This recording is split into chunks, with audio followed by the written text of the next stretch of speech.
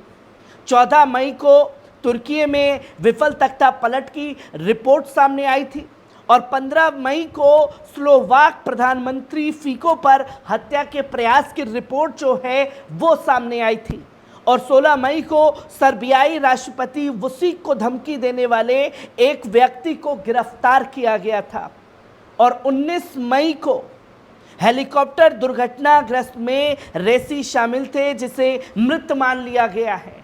ये खबरें जो हैं वो झूठी तरीके से प्रसार जो हैं वो की गई और इन्हीं झूठी खबरों को देख करके चंद टकों और चंद व्यूज के लिए चंद खबरों से खिलवाड़ करते हुए चले गए। तो वहीं 19 मई को ये भी खबर सामने आई कि किंग सलमान निमोनिया से पीड़ित हुए हैं और उन्हें अस्पताल में भर्ती कराया गया है। हर एक बड़ी से बड़ी खबर, छोटी से छोटी खबर ईरानी राष्ट्रपति से जुड़ी आप लोगों के साथ साझा करता रहूंगा। दीजिए इजाजत।